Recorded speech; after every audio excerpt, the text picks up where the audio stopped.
నమస్తే city Ongole news కి స్వాగతం. నేను మీ మెర్సీ. ముందుగా బులెటిన్ లో హెడ్లైన్స్. బేస్తారిపేట మండలం మోక్షగుండంలోని పట్టు పురుగుల షెడ్డు మల్బరీ తోటలను పరిశీలించిన జిల్లా కలెక్టర్ తమీం ఆన్సారియా. పట్టు రైతులకు రావాల్సిన బకాయిలు ప్రోత్సాహకాలు అందేలా చర్యలు తీసుకుంటామని రైతులకు భరోసానిచ్చిన కలెక్టర్. ఈవీఎం ట్యాంపరింగ్ జరిగిందని ఆరోపిస్తూ మాజీ మంత్రి బాలినేని శ్రీనివాస్ రెడ్డి రీకౌంటింగ్ కోరడం హాస్యాస్పదంగా ఉందని వెల్లడించిన ఒంగోలు శాసనసభ్యులు దామచల జనార్దన్. గతంలో బాలినేని తమ పట్ల మాట్లాడిన వ్యాఖ్యల పట్ల కఠినంగా వ్యవహరిస్తామని వెల్లడించిన దామచర్ల.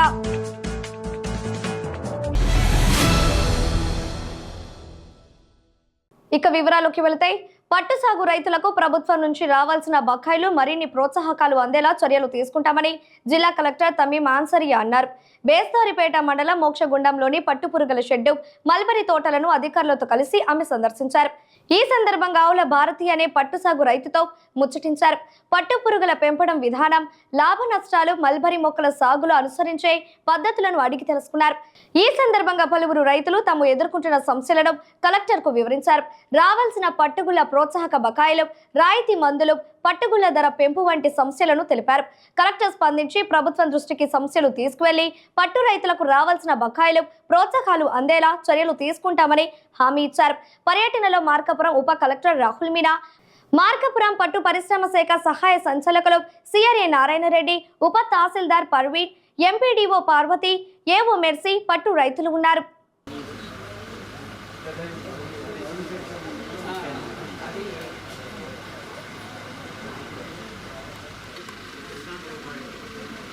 హిందూపురం పొలమనే మాకు ఎక్కువ హిందూపురం, ఇంకా మదనపల్లి ఉంది, కుప్పం ఉంది కానీ government notified markets. Dharmavaram There is no middleman. Direct farmer to. ఒకసారి లక్షకు 2 లక్షలు వచ్చాయి, 3 లక్షలు, 4 లక్షలు సార్. మనకు రేట్ 700 మన హీల్డింగ్ వాస్తవంగా గవర్నమెంట్ 4 లక్షలు ఇస్తుంది. ఇది 11 లక్షలు, 11 లక్షలు గవర్నమెంట్ ఇచ్చేది 4 లక్షలు, 11 అవుతుంది.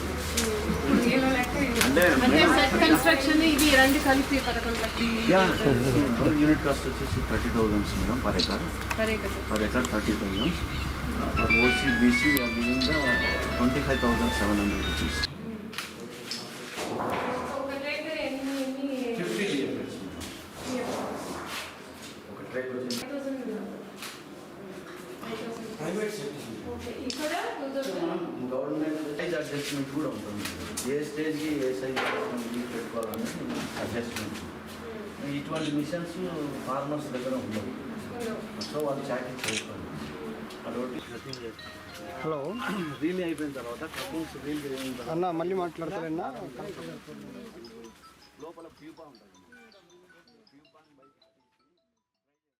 సార్వత్రిక ఎన్నికల నేపథ్యంలో ఒంగోలు అసెంబ్లీ నియోజకవర్గ పరిధిలో కొన్ని పోలింగ్ బూతుల నందు ఈవీఎం ట్యాంపరింగ్ జరిగిందని ఆరోపిస్తూ మాజీ మంత్రి బాలినేని శ్రీనివాస్ రెడ్డి రీకౌంటింగ్ కోరడం హాస్యాస్పదంగా ఉందని ఒంగోలు శాసనసభ్యులు దామచల జనార్దన్ రావు అన్నారు. మాజీ మంత్రి బాలినేని వ్యాఖ్యలపై తీవ్ర స్థాయిలో మండిపడ్డారు. ఆయన కాలం తన పని తాను చేసుకుపోతుందని ఎద్దేవా చేశారు. 2019 ఎన్నికల్లో వైఎస్ఆర్ కాంగ్రెస్ పార్టీ 151 స్థానాలు గెలిచినప్పుడు లేని ఈవీఎం ట్యాంపరింగ్ ఆరోపణ ప్రస్తుత కూటమి ప్రభుత్వం 164 స్థానాల్లో గెలుపొందడంతో ట్యాంపరింగ్ జరిగిందని మాట్లాడడం సమంజసం కాదని హెచ్చరించారు. కొన్ని యూట్యూబ్ ఛానల్ ద్వారా తమ పార్టీ నాయకులు బాలినేనిని ఆరోపిస్తూ ఖండిస్తూ మాట్లాడిన మాటల పట్ల ఆయన పరువు నష్టం దావా వేయడం ఏమిటని ప్రశ్నించారు. గతంలో బాలినేని తమ పట్ల మాట్లాడిన వ్యాఖ్యల పట్ల కూడా తాము కూడా కఠినంగా వ్యవహరిస్తామని అన్నారు. రిమ్స్ ఘటనతో పాటు ఎమ్మెల్సీ ఎన్నికల్లో అలజడులకు పాల్పడిన వారి పట్ల చర్యలు తీసుకుంటామని దామచల జనార్దన్ రావు హెచ్చరించారు. ఓడిపోయిన తర్వాత పోయి హైదరాబాద్లో కూర్చున్న వ్యక్తి ఈ మధ్య వరుసగా అందరి మీద కేసు నోటీసులు పంపిస్తున్నారు. అంటే మాట్లాడితే అతను చేసే పనులను బట్టి మాట్లాడిన దాని మీద కేసు నోటీసు పెట్టి దాని మీద సంజాయిష్ కావాలని చెప్పేసి వాళ్ళు అడుగుతూ ఉన్నారు. దాన్ని కూడా మేము ఒకటే మీ ద్వారా తెలియజేస్తున్నాం ప్రజలకు కూడా. బూతులు మాట్లాడిన వ్యక్తి ఎవరు అంటే అందరికీ తెలుసు. నీ ఇష్టారాజ్యంగా నీకు అధికారం ఉందిలే అని చెప్పి, అవినీతి డబ్బులు ఉన్నాయిలే అని చెప్పి నీ ఇష్టారాజ్యంగా మాట్లాడి వెళ్ళి ఒకరోజు వచ్చావు, ఒకరోజు మాట్లాడి వెళ్ళావు. అంతకుముందేమో ఎన్నికల ముందేమో నీ ఇష్టారాజ్యంగా అందరి మీద పెత్తనాలు చేసి రిమ్స్ హాస్పిటల్లో కనపడ్డ వాళ్ళందరి మీద కొట్టి, అదేవిధంగా ఎమ్మెల్సీ ఎలక్షన్లో ఆడవాళ్ళని కూడా చూడకుండా కొట్టి వాళ్ళ మీద మళ్ళా కేసులు పెట్టించి మళ్ళీ దాని మీద 307 ఒకటి కేసు కావాలని పెట్టించి రిమాండ్కి పంపించిన ఘనత నీది. అది నువ్వు మళ్ళా మన వాళ్ళందరి మీద కూడా కేసులు పెట్టేసి వాళ్ళు ఏదో 2 కోట్లు 3 కోట్లు దాన్ని ఏం చేసి దాని మీద పరువు నష్టం దాని మీద వేస్తున్నాము అని చెప్పేసి ఎవరిని బెదిరిద్దామని నీకు అదే తెలిసేమో. నీకు ఎవడో నీ పనికిరాని వాళ్ళు ఎవడో నీకు సలహాలు ఇస్తుంటాడు. నువ్వు చేసింది విత్ ఎవిడెన్స్ ఉన్నాయి, నువ్వు చేసిన మాటలు కూడా ఎవిడెన్స్ తోటి ఉన్నాయి. అవన్నీ కూడా మేము కూడా వెళ్తాం, కోర్టులకు వెళ్తారు, అందరూ వెళ్తారు. నువ్వు మాట్లాడచ్చు అంటే నువ్వేమన్నా నీకేమన్నా శాసనం రాసిచ్చారా ఏంటి? ఏమన్నా ఎవరిని పట్టుకొని ఎవరినంటే అట్లా మాట్లాడటానికి నీకొకటి ఇంకోటికి ఒకటే. వాళ్ళు ప్రెస్లోనే మాట్లాడారు, అందరికీ తెలిసే విధంగా మాట్లాడారు, నువ్వు చేసిన యాక్టివిటీస్ మాట్లాడారు, అంతేగాని వ్యక్తిగతంగా ఎవరు మాట్లాడాల. నువ్వు కావాలని చెప్పి దాన్ని పెట్టి ఏదో బ్లాక్మెయిల్ చేయాలని చెప్పో లేకపోతే ఇంకోటి అంటే ఎవడు భయపడేవాడు ఎవడు లేడు. దానికి ఏం చేయాలనేది చట్ట ప్రకారంగా మేము తీసుకుంటాం. రేపంతా కూడా పోలీసు వాళ్ళకి ఆ వ్యవస్థ కూడా మారేది ఉంది. నిన్నే డిఎస్పీ రాత్రే చేశారు, ఇంకో సిఐ కూడా రావాల్సింది ఉంది. వచ్చిన తర్వాత దీని మీద అన్నీ కూర్చుంటాం. పాత ట్రాక్ రికార్డు, పాత ఏదైతే మా దగ్గర పెన్ డ్రైవ్లో క్లిప్పింగ్స్ ఉన్నాయో అప్పుడు మీడియాలో వచ్చిన క్లిప్పింగ్స్ కానీ ఇవన్నీ తీసుకుంటాం. ఎవరెవరి మీద కేసు పెట్టాలా, ఎవరెవరు గంజాయి బ్యాచ్ని పెట్టుకొని నీ ఇష్టం వచ్చినట్టు ఊగుతా రిమ్స్ హాస్పిటల్కి వచ్చి అద్దాల పగలు కొట్టేసి ఆ రోజు చేసావో విత్ ఎవిడెన్స్ తోటి అన్నీ కూడా తీస్తాం. తీసిన తర్వాత అప్పుడు ఎవరికి మీద కేసులు పెడతారా, ఎవరిది కరెక్ట్ ఉందా అవి కూడా పబ్లిక్ కూడా పబ్లిష్ చేస్తాం, పబ్లిక్ కూడా చూపిస్తాం జరిగినవి కూడా. ఆ విధంగా కేసులు ఎవరి మీద పెట్టాలో కూడా చూస్తాం. నువ్వు పెట్టే చెత్త కేసులకి ఇక్కడ ఎవరు భయపడేవాళ్ళు లేదని చెప్పి కూడా మేము తెలియజేస్తూ ఉన్నాం. రెండవది వచ్చేసి 15 బూతుల మీద రీకౌంటింగ్ కూడా పెట్టావు, మంచిదే. దాంట్లో మేము కాదనట్లేదు, మంచిదే. అదేదో నేను కలెక్టర్ గారు కూడా ఇచ్చారు, ఏదో 15 నుంచి 20 దాకా అని చెప్పేసి ఏదో డేట్ కూడా ఇచ్చారు. అట్లా కూడా అది కూడా కౌంటింగ్ అది కూడా తేలితే కానీ ఏం జరుగుద్దో కూడా అందరికీ తెలుస్తుంది. అంటే వ్యవస్థ 164 సీట్లు వచ్చిన ఇవాళ ఎన్డీఏ కూటమికి అంటే నీ 15 బూతుల్లోనే నీకు అక్రమాలు జరిగేసి లేకపోతే ఈవీఎం మిషన్లన్నీ ఎత్తుకొని పోయారా? ఈవీఎం మిషన్ దొంగలే జరిగినాయా? పోయినసారి ఆ సైకో జగన్ రెడ్డి కూడా అట్టే మాట్లాడాడు. మనం మాట్లాడుతా కూడా 164 సీట్లు వచ్చింది, ఈవీఎం మీద మాకు డౌట్ ఉంది, అది ఈవీఎం మిషన్ మీద డౌట్లు ఉన్నాయని చెప్పి. మేము పోయినసారి పోయినప్పుడు మేము ఊరకనే ఈవీఎం ఏమైనా తప్పు జరిగిందేమో, ఈవీఎం దగ్గర ఏమన్నా అసలు ఇప్పుడు కూడా కొన్నన్నా కూడా కౌంట్ చేయండి అని చెప్పేసి మేము ఆ రోజు మనం మాట్లాడితే దాన్ని ఇష్టారాజ్యంగా మాట్లాడారు. ఈవీఎంలు దేశమంతా ఉంటే వీళ్ళది ఒక్కటేనా, వీళ్ళకి ఒక్కడికే జరుగుద్ది అంటే నీకు 151 వస్తే నీది కరెక్టా? అంటే నీకు రోడ్లు వచ్చినప్పుడు నీకు కరెక్ట్ అవుతుంది, మిగతా వాళ్ళు మాత్రం వచ్చినప్పుడు మాత్రం అది కరెక్ట్ కాదని ఏ విధంగా చెప్తావు? నువ్వు మాట్లాడింది అప్పుడు మాటలు ఇప్పుడు మాట్లాడిన మాటలు రెండు కూడా కంపారిజన్ చేసుకో. ఆ జగన్ రెడ్డికి మెంటలు వచ్చి 11 సీట్లు వచ్చాక అతను మైండ్ పోయి అతను మాట్లాడుతున్నాడు. మీరు ఇక్కడ కూర్చొని ఏదైనా పోయి హైదరాబాద్లో కూర్చొని నువ్వేం మాట్లాడుతున్నావు నీకు అర్థం కావట్లా. కౌంట్ చేసుకుంటారు, ఏమవుతుంది రాష్ట్రం అంతా దేశం అంతా అయిన తర్వాత నీ 15 బూతులు కౌంట్ చేయమని మేము కూడా చెబుతున్నాను. నువ్వు పెట్టావు, డబ్బులు కట్టావు, అవినీతి డబ్బులు ఎక్కువగా మూట కట్టుకొని వెళ్ళావు, ఇవాళ ఆడుకుంటూ హైదరాబాద్లో కూర్చున్నావు. 5 లక్షలు కాదు 10 లక్షలైనా కడతావు, కడితే రేపు వెళ్తుంది కదా 10 రోజుల్లో. దాన్ని మేము పెడితే కానివ్వండి, మేము కూడా కలెక్టర్ గారిని స్వాగతిస్తాం. పెట్టండి, కౌంటింగ్ పెట్టండి, కౌంటింగ్లో చూసుకుంటాము, దాంట్లో ఏం జరగాలో దాంట్లో చూస్తారు అంతే. ఫస్ట్ రౌండ్లో పారిపోయినోడు నువ్వు. ఇంటికాడ ఎవరన్నా ఫస్ట్ రౌండ్లో అయిపోయిన తర్వాత అయినా కూడా ఇంటికి వెళ్తాం, మనం కుటుంబ సభ్యులతో ఉంటాం. అక్కడ కారు స్టార్ట్ చేసి పోయి హైదరాబాద్లో అసలు మనకి డిక్లరేషన్ కార్డు ఇవ్వకుండానే నువ్వు హైదరాబాద్లో చేరావంటే నువ్వు పెద్ద తోపు మాదిరి, నువ్వు పెద్ద 5 సార్లు గెలిచిన పెద్ద పిస్తా మాదిరి నువ్వు మాట్లాడతావు. నువ్వు వాడు ఈడని మాట్లాడావు. నువ్వు నీ మీద 25 కోట్లకి ఇవ్వాలి నేను కూడా. ఆంధ్రుల అన్నపూర్ణగా పిలువబడే డొక్క సీతమ్మ పేరు మీద జడబల నాగేంద్ర యాదవ్ ఆధ్వర్యంలో గత 22 రోజులుగా ఒంగోలు అన్నదాన కార్యక్రమం చేపట్టడం అభినందనీయమని ఒంగోలు నగర మేయర్ గంగడ సుజాత తెలియజేశారు. ఒంగోలు నగరంలోని కొండయ్య బంకు రోడ్డు వద్ద 22వ రోజు డొక్క సీతమ్మ అన్నదాన కార్యక్రమాన్ని ఒంగోలు నగర మేయర్ గంగడ సుజాత ముఖ్య అతిథిగా హాజరై ప్రారంభించారు. అనంతరం మేయర్ చేతుల మీదుగా పేదలకు మరియు కూలీలకు భోజనం వడ్డించారు. ఈ సందర్భంగా మేయర్ మాట్లాడుతూ ఆకలితో అలమటించే వారికి అన్నదానం చేయడం గొప్ప కార్యమని, డిప్యూటీ సీఎం పవన్ కళ్యాణ్ పిలుపు మేరకు జనసేన ప్రచార కమిటీ కోఆర్డినేటర్ జడబల నాగేంద్ర ఒంగోలు నగరంలో నిత్యం పేదలకు కూలీలకు అన్నదాన కార్యక్రమాన్ని ఏర్పాటు చేయడం అభినందించదగ్గ విషయమని తెలిపారు. ఈ సందర్భంగా జడబల నాగేంద్ర ఆధ్వర్యంలో మేయర్ గంగడ సుజాతను ఘనంగా సత్కరించారు.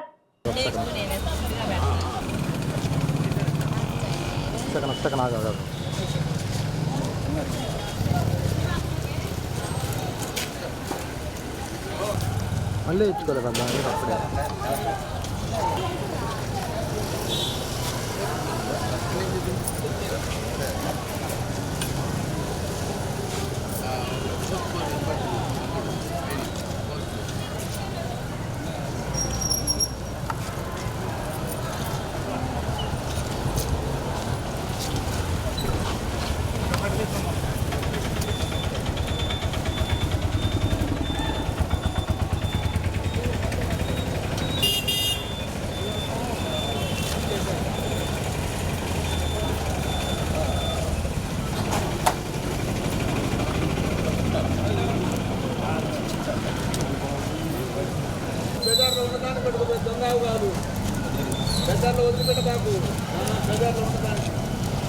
చూడన్నా నాగేంద్ర అన్న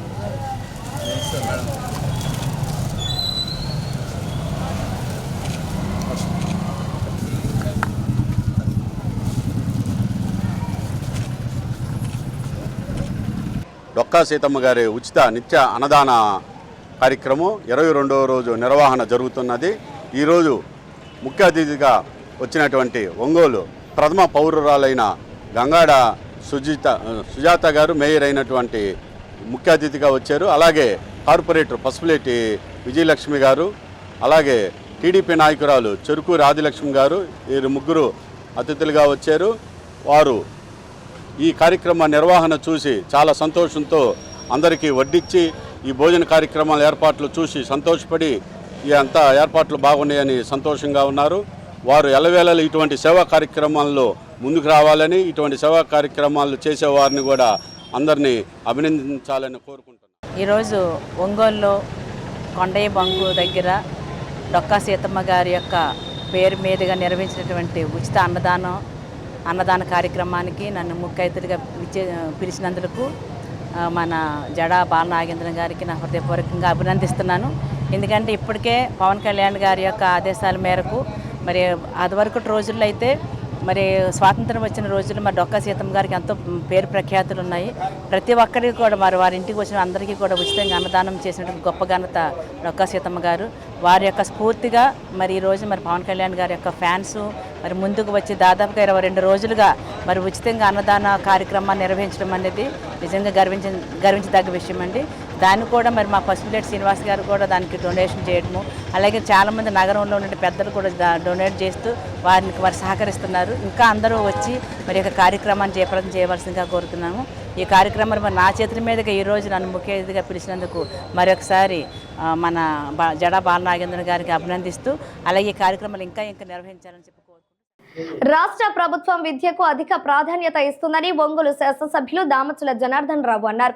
నగరంలోని ప్రభుత్వ జూనియర్ కళాశాల నందు ఏర్పాటు చేసిన విద్యార్థులకు పాఠ్య పుస్తకాల పంపిణీ కార్యక్రమంలో ఆయన ముఖ్య అతిథిగా పాల్గొన్నారు. ఈ సందర్భంగా ఆయన మాట్లాడుతూ గతంలో ఎన్నడూ లేని విధంగా కళాశాల విద్యార్థులకు ముఖ్యమంత్రి చంద్రబాబు నాయుడు ప్రభుత్వం పాఠ్య పుస్తకాలను అందజేస్తున్నారని అన్నారు. చదువుతోనే మంచి భవిష్యత్తు ఉంటుందని ఈ సందర్భంగా విద్యార్థులకు సూచించారు. విద్యార్థులు కష్టపడి విద్యా రంగంలో రాణించి ఉన్నత శిఖరాలు అధిరోహించాలని ఆకాంక్షించారు. కళాశాలలో ఉన్న సమస్యలను తమ దృష్టికి తీసుకురావడం జరిగిందని, వీలైనంత త్వరలో వాటిని పరిష్కరిస్తామని వారికి భరోసానిచ్చారు. అనంతరం ఎమ్మెల్యే జనార్దన్ చేతుల మీదుగా విద్యార్థులకు పాఠ్య పుస్తకాలను పంపిణీ చేశారు. ఈ కార్యక్రమంలో ఇంటర్మీడియట్ బోర్డు ప్రాంతీయ అధికారి సైమన్ విక్టర్, ప్రిన్సిపల్ తారక్ తో పాటు కళాశాల అధ్యాపకేతర సిబ్బంది, విద్యార్థులు పాల్గొన్నారు.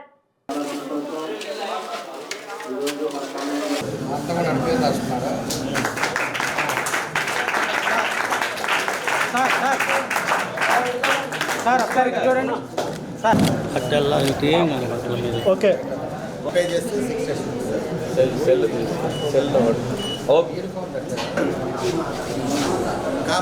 కామర్స్ రండి కొద్దిగా పైకి లేదు.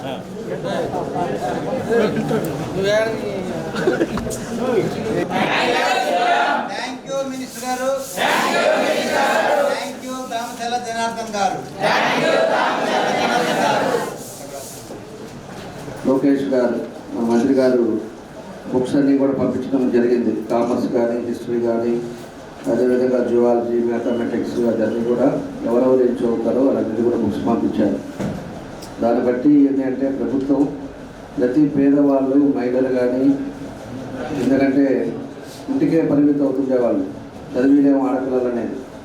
అలాంటి పరిస్థితులు కూడా ఉండకూడదు. మగపిల్లలైనా ఎవరైనా కూడా ప్రతి ఒక్కరు కూడా పేద ఇంట్లో చదువుకుంటేనే రాబోయే రోజుల్లో ఉపయోగం ఉంటుందనే ఉద్దేశంతో ఇలాంటి ఒక మంచి కార్యక్రమాన్ని ఏర్పాటు చేశారు. కాబట్టి మీ అందరూ కూడా బుక్స్ కూడా గవర్నమెంట్ ఇక్కడికి పంపించింది. మీ అందరూ కూడా బుక్స్ ఇస్తారు. మీరందరూ కూడా కష్టపడి మీరందరూ కూడా చదువుకోవాలని చెప్పి ఈ సందర్భంగా మీ అందరూ కూడా నేను తెలియజేస్తున్నాను. అదేవిధంగా ఈరోజు మన ఆర్ఐఓ గారు, మున్సిపల్ గారు, ఆర్ఐఓ గారు సైమన్ గారు ఇప్పుడు దాకా ఆయన ఎంతో చక్కగా కాలేజీలో ఉండేది ఎప్పుడు పెట్టారు, నేను జూనియర్ ఇంటర్, ఆ తర్వాత ఉండే 5 సంవత్సరాల్లో ఏ విధంగా ఇబ్బందులు పడ్డారో ఇవి కూడా చెప్పారు. తప్పకుండా ఇలాంటి పరిస్థితి అనేది మన రానేను. తప్పకుండా కూడా మీకు ఏది కావాలో చేయడానికి అన్ని విధాలు కూడా మీకు అండగా ఉంటామని చెప్పి కూడా మీకు ఈ సందర్భంగా నేను తెలియజేస్తా ఉన్నా. అదేవిధంగా ప్రిన్సిపాల్ గారు, అదేవిధంగా ఉపాధ్యాయులు కూడా కింద మాట్లాడినప్పుడు చెప్పారు, మాకు దారికి ప్రాబ్లం ఉంది, వెనక నుంచి వస్తున్నాం, చాలా ఇబ్బందిగా ఉందని చెప్పారు. దాన్ని నాకు ఒక 15 days 1 month టైం అయింది. ఎందుకంటే అన్నీ కూడా వ్యవస్థగా చాలా బిజీగా ఉన్న షెడ్యూల్లో కూడా కొంచెం పోయిన తర్వాత నేను మళ్ళా వస్తాను. రూట్ కూడా మీరు ఎలా చెప్తారో, మీరు ఏం చెప్తారో దాన్ని సెర్చ్ చేస్తాం. ఖమ్మం చెరువును పర్యాటకంగా అభివృద్ధి చేసేందుకు చర్యలు తీసుకుంటామని కలెక్టర్ తమీం ఆన్సరియా పేర్కొన్నారు. చెరువును పరిశీలించి చెరువుకు సంబంధించిన వివరాలను నీటిపారుదల శాఖ డిఈ జాకీర్ అహ్మద్ ను అడిగి తెలుసుకున్నారు. ఇటీవల కాలంలో చిన్న ఖమ్మం తూము వద్ద ఏర్పడిన గుంతకు 7.3 లక్షల రూపాయలతో మరమ్మతులు చేయించినట్లు ఆయన తెలిపారు. చెరువు కట్టను పర్యాటకంగా అభివృద్ధి చేసేందుకు 67 లక్షల రూపాయలతో ప్రతిపాదన పంపామని, ఆ నిధులు మంజూరు కాలేదని డిఈ తెలిపారు. అనంతరం కలెక్టర్ మరమ్మతులు చేయించిన చిన్న ఖమ్మం తూము ప్రాంతాన్ని పరిశీలించారు. కార్యక్రమంలో Markapuram sub collector Rahul Meena, MPDO Mastanvalli, నీటిపారుదల శాఖ జేఈ వెంకటేశ్వర్లు, ఈఓపీఆర్డీ విజయలక్ష్మి, అధికారులు, సిబ్బంది తదితరులు పాల్గొన్నారు. 19లో డ్రై ఉంది, 20లో ఫుల్ అయింది. 20 నుంచి ఇదే కంటిన్యూ వాటర్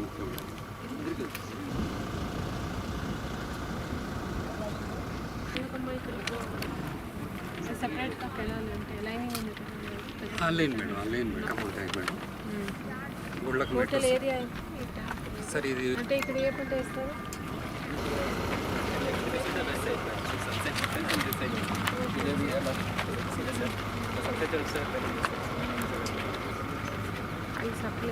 అవును.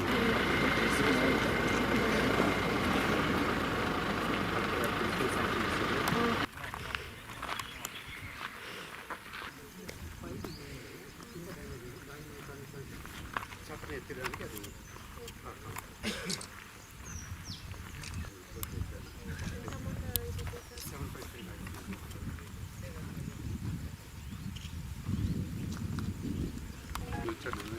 డ్యామ్ సెఫ్టీ వాళ్ళు చూశారు, శాంక్షన్ చేశారు.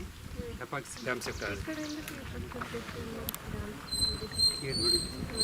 వాటర్ పోయింది, ఇంట్లో అయితే మేడం. ఆ షట్టర్ పైకి లేపితే వాటర్ పోతుంది మేడం, లోపలికి పోయి అది కెనాల్లో కలుస్తాయి మేడం. ఒంగోలు సమీపంలోని పెళ్లూరు జాతీయ రహదారి వద్ద నూతనంగా ఏర్పాటు చేసిన జీబు రెస్టారెంట్ ను ఒంగోలు శాసనసభ్యులు దామచల జనార్దన్ రావు ముఖ్య అతిథిగా విచ్చేసి ప్రారంభించారు. ఈ సందర్భంగా ప్రారంభోత్సవానికి విచ్చేసిన ఎమ్మెల్యే దామచల జనార్దన్ రావుకు రెస్టారెంట్ నిర్వాహకులు సాయి, మారుతి ఘనస్వాగతం పలికారు.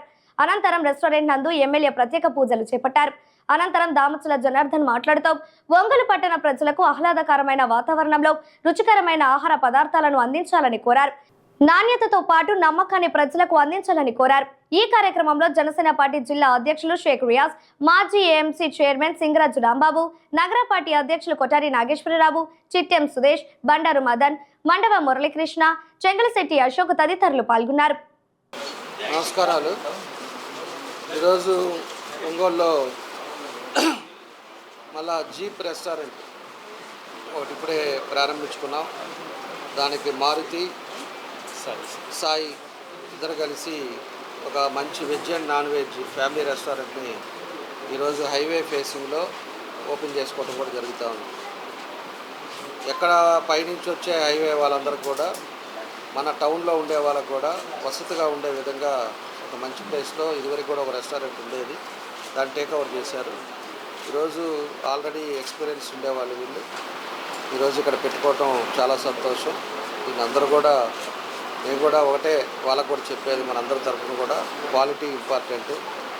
మనం ఏది చేసినా కూడా క్వాలిటీ, పబ్లిక్ వచ్చిన వాళ్ళు ఒకసారి తినిపోయిన వాళ్ళు హైవే మీద కూడా ఫలాని మైల్ స్టోన్ దగ్గర ఒక రెస్టారెంట్ ఉంది, ఆ రెస్టారెంట్లో తింటే బాగుంటుంది అనేది ఇంకో 10 మందికి చెప్పే విధంగా మనం కూడా క్వాలిటీ మెయింటైన్ చేసుకోవాలి. ఆ క్వాలిటీ మెయింటైన్ చేసుకోవాలని చెప్పి కూడా మన సాయి, మారుతికి ఇద్దరు కూడా నేను తెలియజేస్తా ఉన్నా. కాబట్టి వాళ్ళు ఏదైతే ఒక మంచి ఉద్దేశంతో అందరికీ ఉపయోగపడేటట్టుగా ఈరోజు ఈ రెస్టారెంట్ పెట్టారో వాళ్ళ వ్యాపారం కూడా బాగా జరగాలని ఆ భగవంతుని కూడా కోరుకుంటూ అందరూ కూడా ప్రజలందరూ కూడా దగ్గరలో ఉంది కాబట్టి అందరూ కూడా దీన్ని ఉపయోగించుకోవాలని చెప్పి ఈ సందర్భంగా వాళ్ళందరూ కూడా ప్రజలు కూడా కోరుకుంటూ వాళ్ళ ఒక మంచి పేరుతోటి దీన్ని ఇంకా ఒక 4 గంటలు వ్యాపారంలో ముందుకెళ్ళాలని చెప్పేసి కూడా మనస్ఫూర్తిగా తెలియజేస్తూ వాళ్ళకి మన బెస్ట్ విషెస్ తెలియజేస్తున్నాం. తప్పకుండా కష్టపడండి, కష్టపడితేనే ఫలితం ఉంటుందని చెప్పి కూడా నేను తెలియజేస్తూ వాళ్ళందరికీ కూడా బెస్ట్ విషెస్ తెలియజేస్తాను. హైవేకి దగ్గరలో వెజ్, నాన్ వెజ్ రెండూ కలిపి కూడా ఈ యొక్క హోటల్లో మంచి రుచికరంగా తినడానికి హైవే మీద వెళ్ళేటటువంటి ప్రజలందరికీ కూడా అందుబాటులో ఉంది. అలాగే గతంలో కూడా నగరంలో మంచి రుచికరమైనటువంటి మంచి అంటే ప్లానింగ్ ఒక అడవి వాతావరణంలో లేదు రోబోలు తెచ్చి మనకి వంట ఇచ్చే విధంగా వాళ్ళు ఇంతకుముందు కూడా రెస్టారెంట్ ప్రారంభించారు. ఈ రెస్టారెంట్ కూడా బాగా అభివృద్ధి చెంది వాళ్ళు ఇదే విధంగా ఒంగోలు నగరంలో ఇంకా రెస్టారెంట్లు పెట్టాలని చెప్పి మనస్ఫూర్తిగా వాళ్ళని అభినందిస్తూ ముందు కూడా వాళ్ళ వ్యాపారం ముందుకెళ్ళాలని చెప్పేసి ఆశీర్వదించడానికి వచ్చిన మా జనార్దన్ అన్నకి, మా రియాజ్ అన్నకి, ఇతర నాయకులకు అందరికీ ధన్యవాదాలు చెప్తున్నాను. మేము గత 5 ఏళ్ల నుంచి ఒంగోలు జీబు రెస్టారెంట్ అని నడిపిస్తున్నాము. అది మల్టీ థీమ్ రెస్టారెంట్ అది. సో దానికి అనుబంధంగానే మేము ఇప్పుడు ఇంకొక బ్రాంచ్ ఓపెన్ చేయడం జరుగుతుంది. ఇది హైవే మీద. ఇక్కడ మాకు మార్నింగ్ నుంచి tea, coffee, meals, breakfast, lunch అన్నీ ఉంటాయి మా దగ్గర. సో తప్పకుండా మమ్మల్ని లాస్ట్ 5 నుంచి ఆదరించినట్లు మళ్ళీ ఆదరించాలని మనస్ఫూర్తిగా కోరుకుంటున్నాము. సో థ్యాంక్స్ అన్న. థ్యాంక్స్ టు జనార్దన్ అన్న అండ్ రియాజ్ అన్న అండ్ అదర్ మా టీడీపీ నాయకులు, జనసేన నాయకులు. అందరికీ నమస్కారం. ఈరోజు గౌరవనీయులు పెద్దలు ఒంగోలు శాసనసభ్యులు గౌరవనీయులు దామచల జనార్దన్ గారి చేతుల మీదుగా ఈరోజు సౌత్ బైపాస్లో జీబు రెస్టారెంట్ ఓపెన్ చేసుకోవటం చాలా సంతోషకరం. ఎందుకంటే టౌన్లో ఎన్నో రెస్టారెంట్స్ ఉన్నప్పటికి కూడా ఒక మంచి ఆహ్లాదకరమైన వాతావరణంలో ఈరోజు ఈ జీబు రెస్టారెంటు ఈ ఊరు బయట ఓపెన్ చేసుకోవడం అనేది చాలా గొప్ప విషయం అని తెలియజేస్తూ, అట్లాగే ఈ యాజమాని గతంలో మన అభిలాష్ సెంటర్లో ఉన్న జీబు మల్టీ రెస్టారెంట్ మంచి ఎక్స్పీరియన్స్ కూడా ఉంది కాబట్టి జనాలకి మంచి క్వాలిటీ గల ఫుడ్ ఇచ్చి భవిష్యత్తులో మంచి రెస్టారెంట్స్ ఇంకా బ్రాంచెస్ అన్నీ ఇంకా డెవలప్ అవుతారని చెప్పి ఒంగోలు నగర తెలుగుదేశం పార్టీ ఆధ్వర్యంలో నగరంలోని అన్న క్యాంటీన్ల వద్ద ఉచిత అన్నదాన కార్యక్రమం నిర్వహించారు. ఈ సందర్భంగా హోటల్ కోలెస్ వద్ద గల అన్న క్యాంటీన్ నందు ఏర్పాటు చేసిన ఉచిత అన్నదాన వితరణ కార్యక్రమంలో ఒంగోలు 2వ పట్టణ సీఐ జగదీష్ ముఖ్య అతిథిగా పాల్గొన్నారు. అనంతరం ప్రజలకు ఆయన చేతులతో అన్నదానం చేశారు. ఈ సందర్భంగా ఆయన మాట్లాడుతూ అన్న క్యాంటీన్ల ద్వారా పేద ప్రజలకు అన్నదానం చేయడం అభినందనీయమని అన్నారు. ఆగస్టు 15వ తేదీ నుంచి ప్రభుత్వ ద్వారా అన్న క్యాంటీన్లు నిర్వహణ జరుగుతుందని నగర టీడీపీ నాయకులు తెలియజేశారు. ఈ కార్యక్రమంలో నగర టీడీపీ ఎస్సీసీల అధ్యక్షులు గొల్లపూడి బాబురావు, కసుకుర్తి అంకరాజు, చంద్రశేఖర్, స్థానిక డివిజన్ నాయకులు నాయబ్, రసూల్తో పాటు పలువురు పాల్గొన్నారు.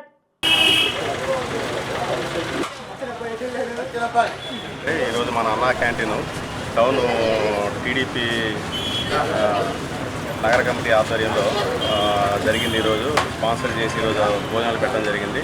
మనకి కొత్తగా ప్రభుత్వం ఏర్పాటు నుంచి కూడా అన్నా క్యాంటీన్ అందరూ కూడా చాలా చక్కగా స్పాన్సర్ చేస్తూ రోజు పెడతా ఉన్నారు. పేదవాళ్ళకి అన్నం ఫ్రీగా పెడతా ఉన్నారు. రేపు 15th ఆగస్ట్ నుంచి గవర్నమెంట్ ఆధ్వర్యంలో రన్ అవుతున్నాయి. ఈరోజు దీనికి మాకు ఆహ్వానించడం టౌన్ కమిటీ వారికి నా యొక్క ధన్యవాదాలు తెలియజేస్తూ ఈ మంచి కార్యక్రమం కొనసాగించాలని కోరుతున్నాను.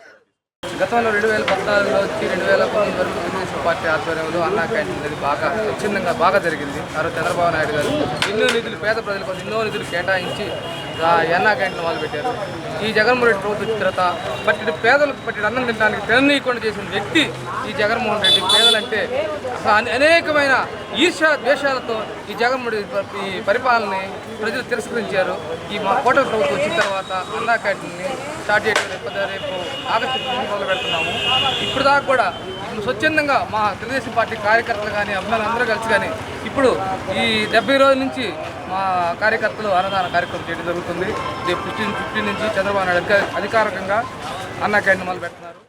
డివిజన్లో ఈరోజు ఒంగోలు నగర తెలుగుదేశం పార్టీ కమిటీ తరఫున మరి కొటారి నాగేశ్వరరావు గారి ఆధ్వర్యంలో ఈరోజు అన్నా క్యాంటీన్లో అన్నదాన కార్యక్రమం చేయడం జరిగింది. నిజంగా ఇది గొప్ప విషయం, గొప్ప ఆలోచన. 10 మందికి అన్నం పెట్టడమే ధ్యేయంగా తెలుగుదేశం పార్టీ ఎప్పుడు ఉంటుంది. చంద్రబాబు నాయుడు గారి విజన్ ఎప్పుడు కూడా ప్రజలకి అన్ని సేవలు చేయాలి, అన్నీ వాళ్ళకి కావాల్సింది ఏంటి అనేది ఆలోచిస్తుంది. అలాగే దామచర్ల జనార్దన్ రావు గారు కూడా ఆయన ఎప్పుడు కూడా మనల్ని గెలిపించినందుకు వాళ్ళు రుణం తీర్చుకోవాలో, ప్రజలకు ఏం చేయాలని ఎప్పుడు కూడా ఆయన కూడా మంచి మనసుతో ఆలోచించాలి. మరి గత ప్రభుత్వంలో మరి తెలుగుదేశం పార్టీ 2014లో పెట్టిన అన్నా క్యాంటీన్లు అన్నింటినీ కూడా ధ్వంసం చేసి సర్వనాశనం చేసి ఆ ఎక్విప్మెంట్స్ కూడా ఏమైపోయినా కూడా తెలియదు. శ్రీ సరస్వతి విద్యా సంస్థల స్పోర్ట్స్ మిట్స్ కార్యక్రమాన్ని అట్టహాసంగా ప్రారంభించారు. పెళ్లూరులోని సరస్వతి విద్యా సంస్థల క్రీడా మైదానంలో జరిగిన స్పోర్ట్స్ మిట్స్ కార్యక్రమంలో శ్రీ సరస్వతి విద్యా సంస్థల చైర్మన్ రమణారెడ్డి ముఖ్య అతిథిగా పాల్గొన్నారు. ముందుగా జాతీయ పతాకాన్ని ఆవిష్కరించిన ఆయన క్రీడల పతాకాన్ని ఆవిష్కరించి క్రీడా పోటీలను ప్రారంభించారు. అనంతరం క్రీడా జ్యోతిని వెలిగించారు. ఈ సందర్భంగా చైర్మన్ రమణారెడ్డి మాట్లాడుతూ క్రీడలు చదువుల్లో ఒక భాగమని, క్రీడలతో మానసిక ఒత్తిడిని అధిరోహించవచ్చునని అన్నారు. నేటి నుంచి ప్రారంభమైన ఈ స్పోర్ట్స్ మీట్ ఆగస్టు 15వ తేదీ వరకు కొనసాగుతుందని తెలియజేశారు. స్వాతంత్ర దినోత్సవాన్ని పురస్కరించుకొని ఏర్పాటు చేసిన ఈ క్రీడా పోటీలలో విద్యార్థులు అందరూ పాల్గొని గెలుపోటములను సమానంగా భావించి క్రీడలో ఉన్నత శిఖరాలు అధిరోహించాలని ఆకాంక్షించారు. ఈ కార్యక్రమంలో కళాశాల డైరెక్టర్లు శంకర్ రెడ్డి, గణేష్ రెడ్డి, సిఇఓ సురేష్ తో పాటు డెన్లు, ప్రిన్సిపల్, అధ్యాపకేతర సిబ్బంది, విద్యార్థులు పాల్గొన్నారు.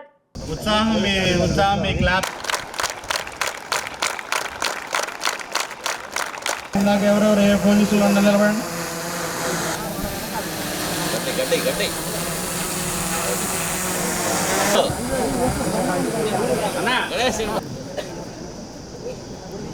Okay sir.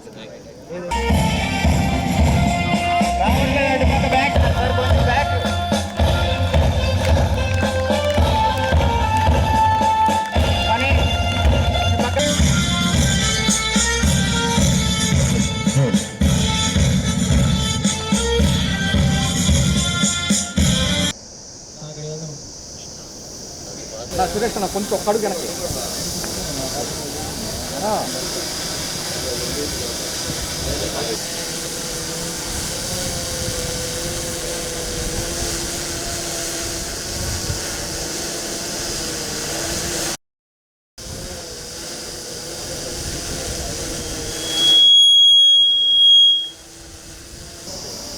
ఇది మనం పుట్టినటువంటి గడ్డకి మనం ఇచ్చినటువంటి గౌరవం. నెక్స్ట్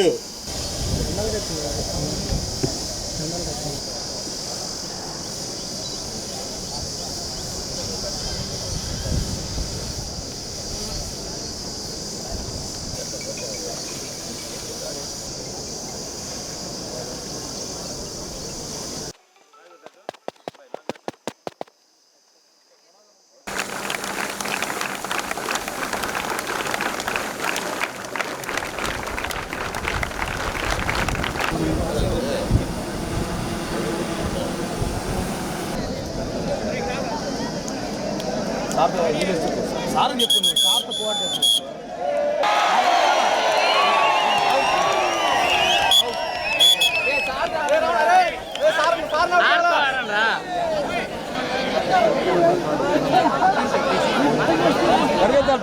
స్వతంత్ర దినోత్సవ శుభాకాంక్షల్ని పురస్కరించుకొని ఈరోజు మనం మెగా గేమ్స్ స్పోర్ట్స్ ఒకటి మన శ్రీ సరస్వతి కాలేజీలో స్టార్ట్ చేసాము.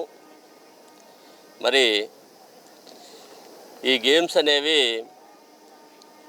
చదువులో ఒక భాగము. ఈ గేమ్స్ వలన పిల్లలకి ఎన్నో రకాల ప్రయోజనాలు ఉంటాయనే ఆలోచనతో మరి ఈ గేమ్స్ ప్రతి విద్యా సంస్థలో జరపడం ఆనవాయితీ. ఇది ఒక టైం టేబుల్లో కూడా ఒక షెడ్యూలు గేమ్స్కి ప్రతి వారము ఒక 2 పీరియడ్స్ 3 పీరియడ్స్ మరి అరేంజ్ చేయడం జరుగుతుంది. ఈ గేమ్స్ వలన పిల్లలకి మానసిక ఉత్తేజము, శారీరక దృఢత్వము మరి ఏర్పడటమే కాకుండా హెల్దీగా ఉండటానికి, కొంత సంతోషాన్ని తీసుకోవడానికి, ఫ్రెండ్లీ నేచర్ ఏర్పడడానికి, ఒక టీం వర్క్గా మరి పిల్లలు ఎట్లా గెలుపు అనేది తీసుకోవాలి అనే దానికి ఈ గేమ్స్ అనేవి ఉపయోగపడతాయి. ఎక్కువ మంది పిల్లలు ఓటమిని తట్టుకోలేరు. ఎందుకంటే జనరల్గా విద్యార్థులు సంవత్సరం లాస్ట్లోనో లేకపోతే 10th క్లాస్లోనో ఒకసారి ఎగ్జామ్ రాస్తారు. ఆ ఎగ్జామ్ రాసినప్పుడు మరి వాళ్ళు అనుకున్న మార్కులు రాకపోతేనో లేకపోతే ఫెయిల్ అయిపోతేనో అది మొట్టమొదటి ఓటమిలాగా భావించి పిల్లలు చాలా రకాలుగా మానసికంగా ఇబ్బంది పడే మరి పరిస్థితులు ఉన్నాయి. అట్లానే ఇలాంటి గేమ్స్ జరిగినప్పుడు మరి ప్రతిరోజు గేమ్స్ జరిగినప్పుడు ప్రతిరోజు పిల్లవాడు ఓడిపోవటము, గెలవడము అనేది జరుగుతూ ఉంటుంది. అంటే గెలిపోవటములు అనేవి వారికి అలవాటు పడతాయి. మరి ఓడిపోయినప్పుడు మనం ఏ విధంగా ఎందుకు ఓడిపోయాము, మనం టీం వర్క్ చేయలేకపోయాము, ఎట్లా చేస్తే మనం ఈసారి రేపు ఆడబోయే గేమ్స్లో మనం సక్సెస్ అవుతాము అని ఒక ఫ్రీ ప్లాన్డ్గా ఒక టీం వర్క్ తయారు చేసుకోవడము జరుగుతుంది. అట్లానే మరి గెలిచినప్పుడు కూడా గెలిపోవటములు మరి ఫ్రెండ్లీగా తీసుకొని మరి గెలిచిన వారు మరి టాలెంట్ ఉన్న పర్సన్స్ గెలుస్తారు. మరి టాలెంట్ తగ్గిన వాళ్ళు ఓడటానికి మన అందరం కూడా ఇష్టపడాలి. టాలెంటెడ్ని మనం ప్రోత్సహించాలి. మరి ఈ గెలిపోవటములు గెలిచిన వ్యక్తి మరి మన ఫ్రెండే అన్నట్టుగా ఓడిపోయే వాళ్ళు కూడా మరి అట్లా భావించినప్పుడు పిల్లల్లో స్నేహభావం పెంపొందుతుంది. మరి ఈ గెలిపోవటములకి అలవాటు పడ్డప్పుడే పిల్లవాడు మున్ముందు కూడా భవిష్యత్తులో లేదంటే అతని లైఫ్లో ఎన్నో రకముల ఒడిదుడుకులు ఉంటాయి. ఇవి బులెటిన్లోని విశేషాలు. తిరిగి మరో బులెటిన్లో కలుద్దాం. అప్పటి వరకు keep watching city news Ongole.